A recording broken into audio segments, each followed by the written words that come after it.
Hello everyone, welcome to this Waterbeaver overhaul mod video tutorial for Timberborn. Today I want to go over a few things that I maybe got wrong in the last video, and a few things that I have changed since then.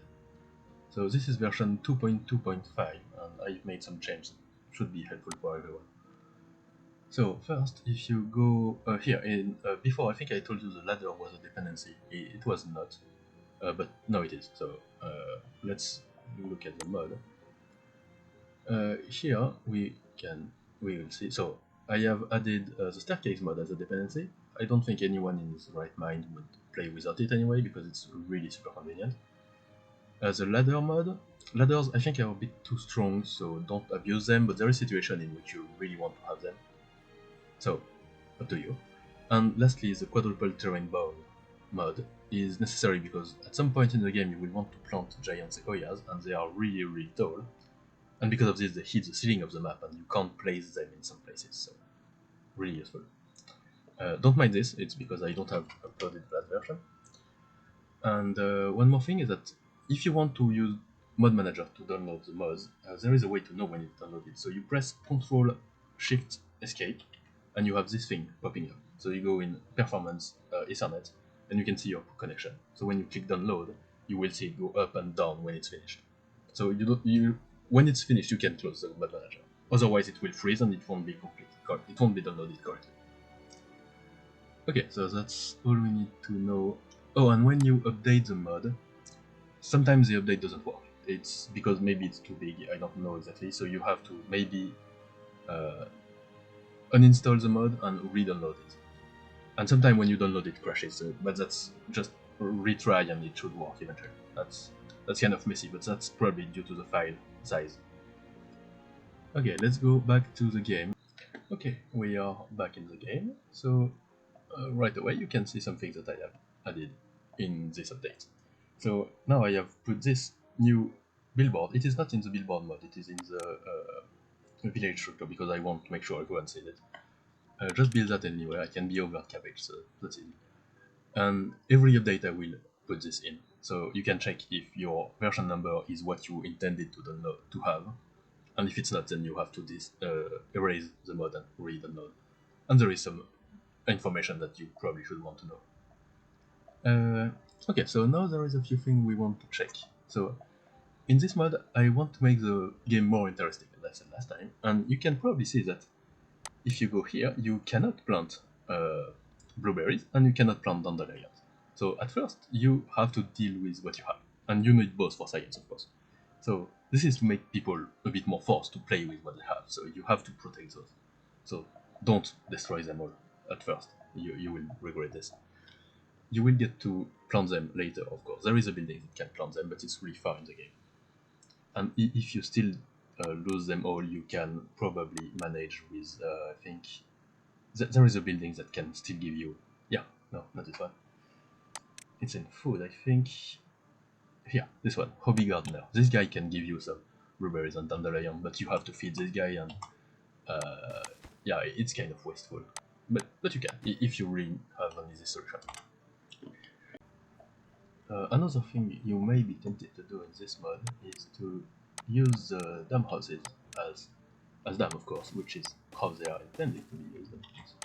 But you could actually you could be tempted to keep them like this, like not connect them so that you don't have to deal with the population. In my mind, that is kind of cheating, because at this point they are just basically levies, and in this case you're playing the full text, not playing this faction.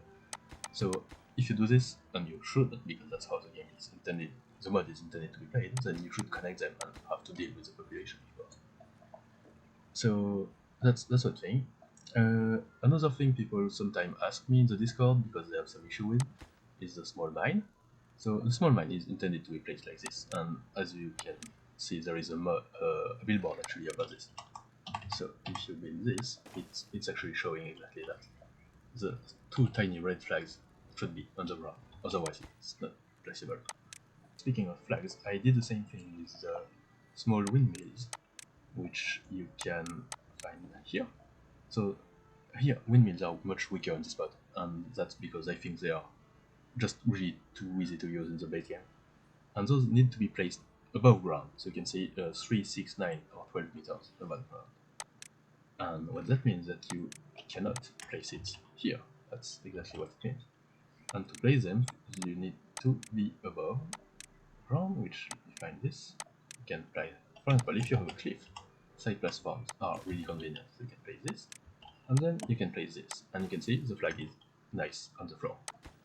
And one thing you can do is that the flag actually doesn't occupy any space. And since we're here, let's show what happens if you are actually above the required level.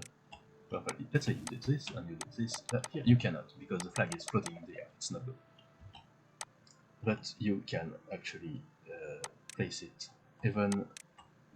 So most buildings have actually fake floors, so that you can place it like this. Generally, it should work. Okay, this one doesn't work for some reason, but you can.